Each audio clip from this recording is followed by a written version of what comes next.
Hello students, स्वागत है आपका हमारे चैनल पर।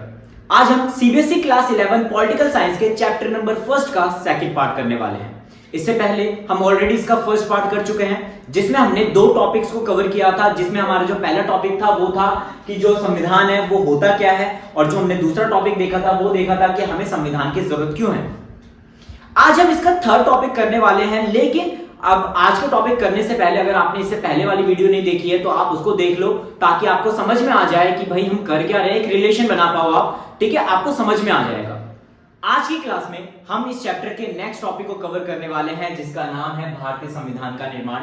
मींस कि जो हमारा इंडियन कॉन्स्टिट्यूशन है वो किस तरीके से बनाया गया, उसको बनाने में क्या क्या प्रॉब्लम फेस करनी पड़ी, वो सारी चीजें जो है हम आज की क्लास में डिस्कस करने वाले हैं। हमने इस टॉपिक को दो कैटेगरी में डिवाइड किया है। फर्स्ट इज संविधान सभा एंड सेकंड इज संविधान का निर्माण। मींस संविधान सभा होती क्या है, संविधान सभा बनाने की जरूरत क्या पड़ी, वो देखेंगे हम। साथ में ये देखेंगे कि जो हमारा भारतीय संविधान है वो किस तरीके से बनाएंगे।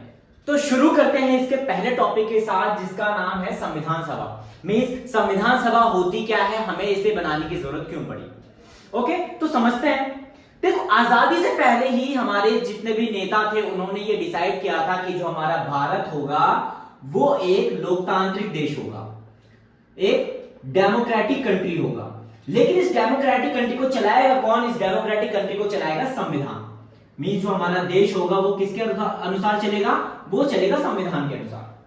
अब अगर भारत को एक लोकतांत्रिक देश बनाना था तो उसके लिए क्या बनाना था? हमें संविधान।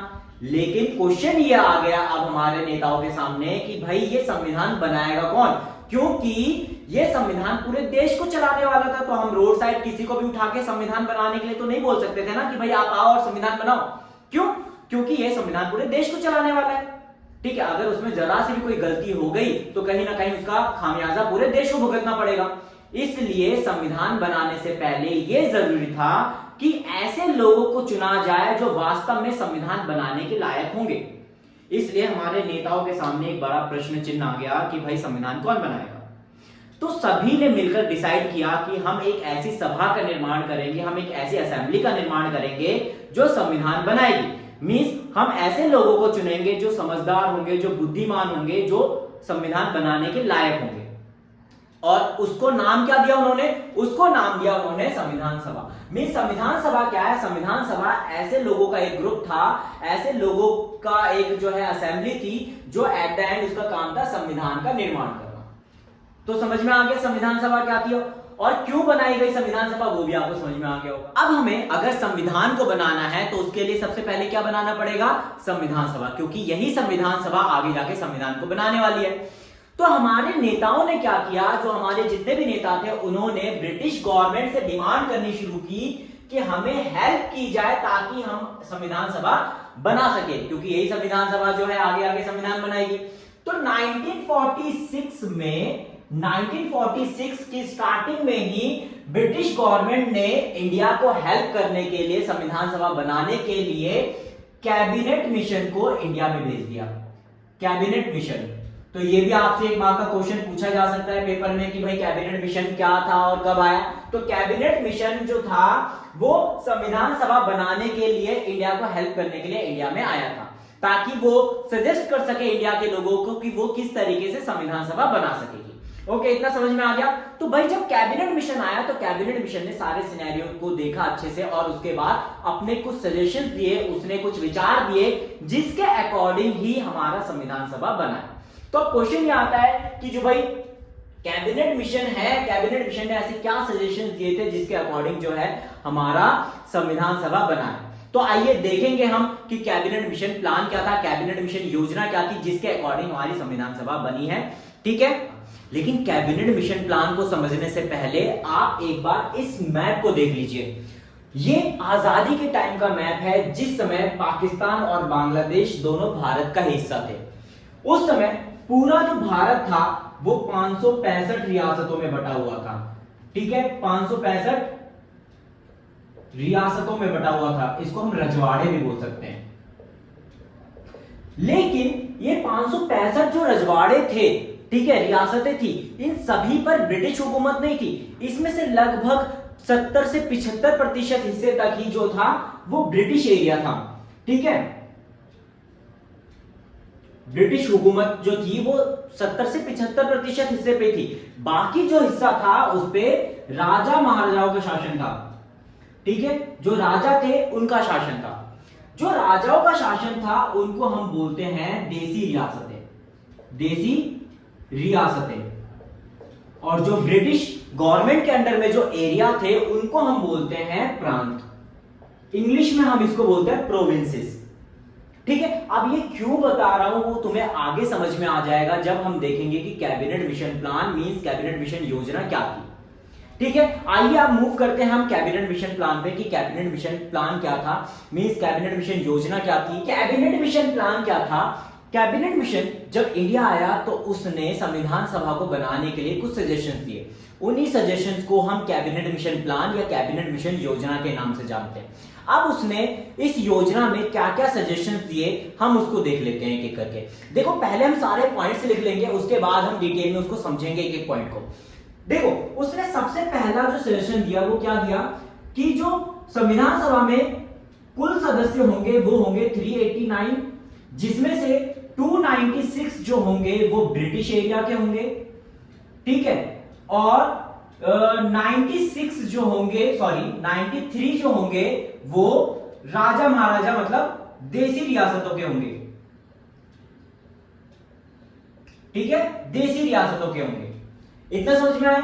जो दूसरा सजेशन था उसका वो था कि ये जो सीटें बांटी जाएंगी, ठीक है, जो सीटें बांटी जाएंगी 389 वो जनसंख्या के अनुपात में बांटी जाएंगी, जनसंख्या के अनुपात में, मींस 10 लाख पर 1%, ठीक है। क्या है ये सारा डिटेल में हम आगे समझेंगे, ठीक है। तीसरा जो सजेशन दिया उसने, ठीक है, उन्होंने बोला जो सारी आबादी है, सारी जनसंख्या 3 वर्गों में बांटी जाएगी, 3 समुदायों में बांटी जाएगी, ठीक है। कौन कौन से? सिख, मुस्लिम और सामान्य, मींस जनरल, ठीक है। और उनको उनकी, ठीक है, जनसंख्या के अनुपात में सीट दी जाएगी।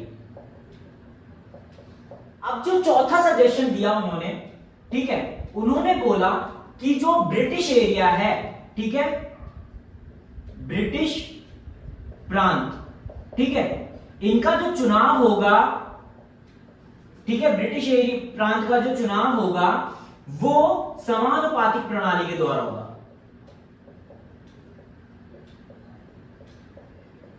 ठीक है। और जो 5वां सजेशन दिया उन्होंने, लास्ट सजेशन, उन्होंने बोला जो देसी रियासतों का चुनाव होगा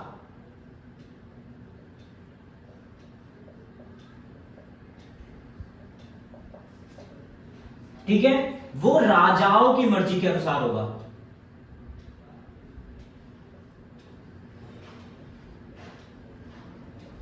ठीक है। तो देखो अब हम इसको एक एक करके समझते हैं कि क्या था, उन्होंने क्या क्या सजेशन दिए। जो उन्होंने पहला सजेशन दिया, उन्होंने बोला कि ये जो 565 जो रियासतें हैं, ठीक है, उन 565 रियासतों में से हम टोटल जो मेंबर चुनेंगे संविधान सभा के लिए वो चुनेंगे 389, ठीक है। 389 मेंबर टोटल चुनेंगे, जिसमें से 296 जो मेंबर्स होंगे वो ब्रिटिश एरिया के होंगे, मतलब जो ब्रिटिश प्रांत होगा, जो प्रोविंसेस होंगे वहां से हम 296 मेंबर चुनेंगे, और जो बचे हुए 93 मेंबर्स हैं वो राजा महाराजाओं के इलाके से, मतलब देसी रियासतों से हम चुनेंगे, ठीक है। तो उन्होंने एक संख्या पहले ही निर्धारित कर दी कि भाई हम इतने मेंबर जो है वो संविधान सभा में चुनने वाले हैं, ठीक है, ये तो समझ में आ गया होगा। लेकिन जो दूसरा इन्होंने सजेशन दिया था कि ये जो ये जो 389 मेंबर हम चुनेंगे ना, ठीक है, ये हम कहीं से भी कितने भी नहीं चुन लेंगे, इनको हम जनसंख्या के अनुपात में चुनेंगे। मतलब जो लोग चुनेंगे हम 389, ठीक है, ये जनसंख्या के अनुपात में होंगे। मींस जहां पर जनसंख्या, जिस प्रांत में, जिस रजवाड़े में, जिस रियासतों में ज्यादा जनसंख्या होंगी, ठीक है, वहां से हम ज्यादा मेंबर चुनेंगे, जहां पे कम जनसंख्या होगी वहां पे कम मेंबर चुनेंगे। कैसे, ये समझते हैं। देखो, जो सीटें होंगी वो जनसंख्या के अनुपात में होंगी, 10 लाख पर 1 मेंबर, ठीक है, मेनली यही था, 10 लाख पर 1 मेंबर। वो कैसे, देखो, मान लो उस समय के अकॉर्डिंग हम एग्जांपल देखते हैं, यूपी, ठीक है, बिहार, ठीक है, दिल्ली, ठीक है, गोवा। यूपी में मान लो उस समय 200 लाख की जनसंख्या थी, ठीक है, मान लो यूपी में 200 लाख की जनसंख्या, बिहार में 50 लाख की जनसंख्या, ठीक है, दिल्ली में मान लो 30 लाख की जनसंख्या, और गोवा में मान लो 10 लाख की जनसंख्या, ठीक है। ये उस समय का मान लो सिनेरियो था, एग्जांपल लेके समझते हैं, इसलिए इसको ऐसा नहीं लिखना पेपर में, ठीक है, आपको ये एग्जांपल लेके समझना है ताकि आपको समझ में आ जाए कि इन्होंने दूसरे अपने सजेशंस में कहा गया था। अब इन्होंने क्या बोला कि जनसंख्या के अनुपात में सीटें बांटनी है, मींस 10 लाख पर 1 मेंबर बांटने हैं, तो इसको क्या कर देना है, आपको 10 से डिवाइड कर देना है, क्योंकि हमें 10 लाख पर 1 पर्सन चाहिए, ठीक है। लेकिन जो यूपी है उसकी आबादी कितनी है, 200 लाख। इसका मतलब हम यूपी से कितने मेंबर को चुनने वाले हैं, हम 20 मेंबर को चुनेंगे। समझ में आया? मीन जहां पर ज्यादा जनसंख्या होगी वहां से हम ज्यादा लोग को चुनेंगे। 10 लाख, अगर 10 लाख की जनसंख्या है तो वहां से हम 1 लोग को चुनेंगे। यूपी में 200 लाख की जनसंख्या है तो वहां पे कितने लोगों को चुनेंगे हम, 20 लोगों को। बिहार में 50 लाख की जनसंख्या है, ठीक है, तो बिहार से हम कितने को चुनेंगे, 5 लोगों को, 10 लाख पर 1 मेंबर। समझ में आ गया? दिल्ली से कितने लोगों को चुनेंगे, 3 लोगों को, ठीक है, क्योंकि 30 लाख की आबादी है। गोवा से कितने लोग को चुनेंगे, 1 व्यक्ति को चुनेंगे। इतना समझ में आ गया? तो सेकंड सजेशन उन्होंने दिया कि हम जनसंख्या के अनुपात में लोगों को चुनेंगे, ठीक है। ये जो 389 मेंबर चुनेंगे, ये नहीं कि हम हवा से कहीं से भी उठा के कहीं से भी चुन लेंगे, हम 10 लाख पर 1 मेंबर को चुनेंगे। जिस एरिया में, जिस रियासत में, जिस प्रांत में ज्यादा जनसंख्या होगी वहां से हम ज्यादा लोगों को चुनेंगे, जहां पर कम जनसंख्या होगी वहां से कम लोगों को चुनेंगे। इतना समझ में आ गया? अब जो उन्होंने थर्ड सजेशन दिया वो क्या था कि ये जितनी भी जनसंख्या है, ठीक है, ये टोटल जितनी भी जनसंख्या है हम उनको 3 कैटेगरी में डिवाइड करेंगे। हम तीन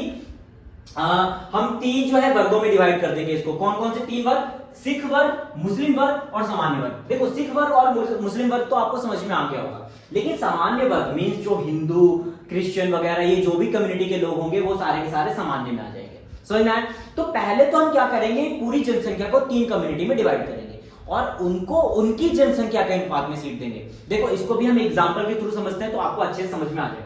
अब जैसे मान के चलो यूपी में 200 लाख की आबादी है, इन 200 लाख में से 50 लाख जो है, ठीक है, वो सिख हैं, ठीक है, 30 लाख जो है वो मुस्लिम है, ठीक है, और जो बचे हुए 120 लाख हैं वो हो गए जनरल, ठीक है। तो यहां पर फॉर्मूला वही रहेगा, 10 लाख पर 1 मेंबर, ठीक है। क्या मींस, इसका मतलब होगा कि जो 50 लाख की जनसंख्या उसमें से 5 जो होंगे वो सिख होंगे, ठीक है, 3 जो होंगे वो मुस्लिम होंगे और 12 जो चुने जाएंगे वो जनरल में से होंगे, ठीक है। इसी तरीके से बिहार में भी सिख, मुस्लिम और जनरल होंगे, इसी तरीके से दिल्ली में भी सिख, मुस्लिम और जनरल होंगे, और इसी तरीके से गोवा में भी सिख, मुस्लिम और जनरल होंगे। लेकिन यहां से हम एक ही मेंबर को चुनने वाले, क्योंकि यहां पर इतनी जनसंख्या में नहीं होगा और यहां पर अगर उतनी मात्रा में नहीं होगा तो यहां से हम एक भी मेंबर को नहीं चुनेंगे। समझ में आ गया? मींस अगर यहां पर जो है मान लो 3 लाख मुस्लिम होंगे या 4 लाख जो है सिख होंगे, बाकी के बचे हुए जनरल होंगे, तो यहां पर 10 लाख का आंकड़ा जो है हमारा पूरा नहीं हो रहा है, इसलिए यहां से हम एक भी मेंबर नहीं चुनेंगे। समझ में आ गया इतना? तो इस तरीके से उन्होंने अपना तीसरा सजेशन दिया कि जितनी भी जनसंख्या होगी उसको हम 3 कैटेगरी में डिवाइड करेंगे, मुस्लिम, सिख और सामान्य, और उसी के अकॉर्डिंग जो है उनकी जनसंख्या के अकॉर्डिंग उनको सीटें हम बांट देंगे, ठीक है। चौथा सजेशन उन्होंने क्या दिया? चौथा सजेशन दिया, अब भाई ये तो देखो, ये डिसाइड हो गया कि कितने मेंबर चुनने हैं, ये भी डिसाइड हो गया कि कहां कहां से किस किस कैटेगरी के कितने लोग चुनने हैं, ये भी डिसाइड हो गया। अब ये डिसाइड करना था कि इलेक्शन कैसे होगा, ठीक है। तो कैबिनेट मिशन ने सजेशन दिया कि जो ब्रिटिश एरिया वाले इलाके होंगे वहां पर इलेक्शन जो होगा वो समानुपाती प्रणाली प्रोपोर्शनल रिप्रेजेंटेशन सिस्टम के थ्रू होगा और जनता ही इसका चुनाव करेगी।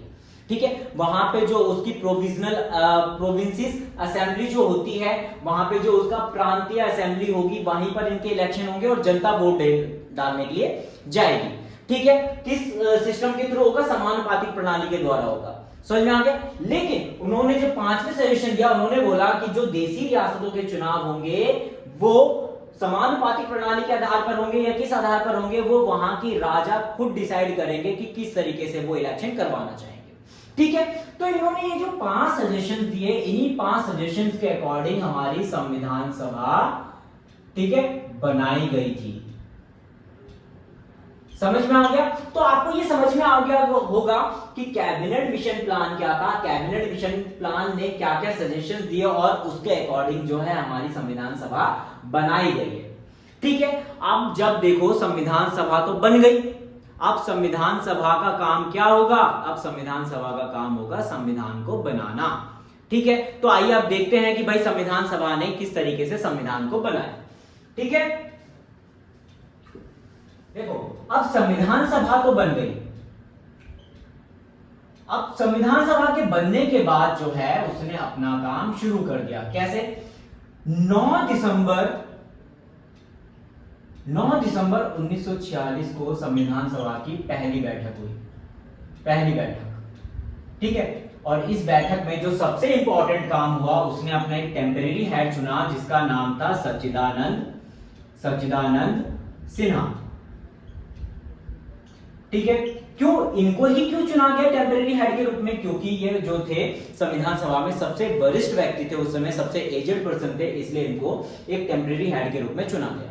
ठीक है, ये 1 मार्क के क्वेश्चन के अकॉर्डिंग सारे क्वेश्चन जितने भी अभी पॉइंट्स बताऊंगा मैं, सारे के सारे बहुत इंपॉर्टेंट हो गए, इसलिए थोड़ा ध्यान से समझ लेना। ठीक है, उसके बाद जो दूसरी मीटिंग हुई संविधान सभा की, वो हुई 11 दिसंबर को। 11 दिसंबर 1946 में इसकी दूसरी मीटिंग हुई। इस दूसरी बैठक में एक परमानेंट हेड चुन लिया उसने संविधान सभा का। ठीक है, जिसका नाम था डॉक्टर राजेंद्र प्रसाद। ठीक है, मेन संविधान सभा का जो परमानेंट हेड था, जिसको हम बोलते हैं कि मुख्य कौन था, वो था संविधान सभा का अध्यक्ष कौन था? संविधान सभा के अध्यक्ष थे डॉक्टर राजेंद्र प्रसाद। ये परमानेंट थे, इनको पूरा जब तक मीटिंग चली तब तक यही हेड रहे हैं हमारे संविधान सभा के। इतना समझ में आ गया? अब देखो जो हमारी तीसरी मीटिंग थी, वो तीसरी मीटिंग हुई 13 दिसंबर 1946 में। ठीक है, 13 दिसंबर 1946 में इसकी तीसरी बैठक हुई। इस तीसरी बैठक में क्या हुआ? इस तीसरी बैठक में उद्देश्य प्रस्तावना को पेश किया गया। उद्देश्य प्रस्तावना किसने पेश किया? ये किया पंडित जवाहरलाल नेहरू ने। जवाहरलाल नेहरू। ठीक है, ये 1 मार्क का क्वेश्चन बहुत इंपॉर्टेंट है और कई बार जो है पेपर में पूछा गया है कि उद्देश्य प्रस्तावना कब और किसने पेश की। ठीक है, अच्छा एक चीज और ध्यान रखने वाली है कि देखो जो संविधान सभा के अध्यक्ष थे वो तो थे डॉक्टर राजेंद्र प्रसाद, लेकिन ड्राफ्टिंग कमेटी, ठीक है, ड्राफ्टिंग कमेटी के अध्यक्ष कौन थे? मींस प्रारूप कमेटी के अध्यक्ष कौन थे?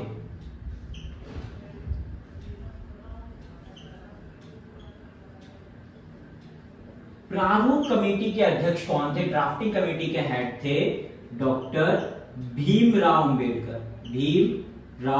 अंबेडकर। ठीक है, डॉक्टर भीमराव अंबेडकर प्रारूप कमेटी के हेड थे। अब देखो ये संविधान बनाने का काम तो चल रहा था, बहुत अच्छे से चल रहा था, लेकिन उसी समय जब हमारा देश आजाद हो गया और देश के टुकड़े टुकड़े हो गए तो संविधान सभा के भी कुछ जो मेंबर्स थे वो पाकिस्तान चले गए और जो 389 मेंबर्स थे संविधान सभा में, उसमें से केवल, ठीक है, आजादी के बाद 299 मेंबर्स ही रह गए थे।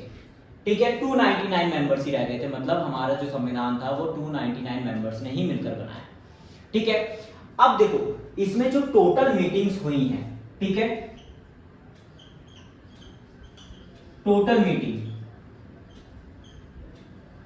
टोटल जो मीटिंग हुई है वो हुई है 166, मतलब टोटल कितनी बैठक हुई है, 166 बैठक हुई है। ये भी ध्यान रखने वाली बात है कि टोटल कितनी मीटिंग हुई है, टोटल कितनी बैठक हुई है, टोटल 166 बैठकें हुई है। ये पूरे संविधान के बनने के दौरान की बात है, मतलब जब हमारा संविधान सभा बना और जब हमारा संविधान बनके तैयार हुआ, कितनी मीटिंग हुई टोटल, 166। ठीक है, टाइम कितना लगा इसमें, टाइम, ठीक है, टाइम लगा 2 साल 11 महीने और 18 दिन। हमारा संविधान बनके कब तैयार हुआ, बनके तैयार हुआ 26 नवंबर, ठीक है, 1949, 26 नवंबर 1949 में हमारा संविधान बनके तैयार हुआ। जब ये संविधान बनके तैयार हुआ तो, ठीक है, जब ये संविधान बनके तैयार हुआ तो 299 मेंबर्स जो बचे हुए थे उसमें से 284 मेंबर्स ने ही सिग्नेचर किया, 284 मेंबर्स ने साइन किया संविधान के ऊपर। ठीक है, यह भी पूछा जाता है पेपर में कि कितने जो लोग थे उन्होंने हस्ताक्षर किए। ठीक है, और फाइनली जब हमारा संविधान था वो लागू कब हुआ, वो लागू हुआ 26 जनवरी 1950 में। ठीक है, 26 जनवरी 1950 में हमारा संविधान पूरी तरह से लागू हो गया और उसी दिन से हम रिपब्लिक डे के रूप में उसको सेलिब्रेट करते हैं। इतना समझ में आ गया। इसके पीछे भी एक कहानी है। देखो, हमारा संविधान बनके कब तैयार हुआ, बनके तैयार हुआ 26 नवंबर 1949, 2 महीने पहले, लेकिन फिर भी हमने 2 महीने बाद ही उसको क्यों लागू किया, इसके पीछे कहानी है। क्या कहानी है, देखो 26 जनवरी 1930 में क्या हुआ था, पंडित जवाहरलाल नेहरू के पिता मोतीलाल नेहरू ने, ठीक है, रावी नदी के किनारे लाहौर अधिवेशन में, ठीक है, भारत को एक जो है पूर्ण स्वराज का दर्जा दिया था, मतलब स्वतंत्र घोषित किया था। ठीक है, झंडा फहराया और भारत को स्वतंत्र घोषित किया। इसीलिए उस दिन को यादगार बनाने के लिए ही हमने 2 महीने बाद 26 जनवरी को हमारा संविधान लागू किया। तो आपको समझ में आ गया होगा आज के हमने जितने भी टॉपिक कवर किए हैं, मींस संविधान सभा क्या होती है, संविधान सभा क्यों बनाई गई, कैसे बनाई गई, वो हमने सारा देखा। साथ में हमने देखा कि जो है संविधान किस तरीके से बनाया गया, कितनी मीटिंग्स हुई, क्या क्या हुआ नहीं हुआ, कितनी प्रॉब्लम फेस करनी पड़ी, वो सारी चीजें हमने देखी। तो इतना आपको समझ में आ गया होगा किस तरीके से हमारा संविधान बनके तैयार हुआ। तो आज के जितने भी टॉपिक्स होंगे वो आपको समझ में आ गए होंगे। फिर भी अगर आपको कोई भी क्वेरी होगी तो आप नीचे कमेंट कर दीजिएगा, आपको उस प्रॉब्लम का सॉल्यूशन जल्दी दे दिया जाएगा। मिलते हैं नेक्स्ट वीडियो में एक नए टॉपिक के साथ, तब तक के लिए बने रहिए हमारे साथ। Thank you.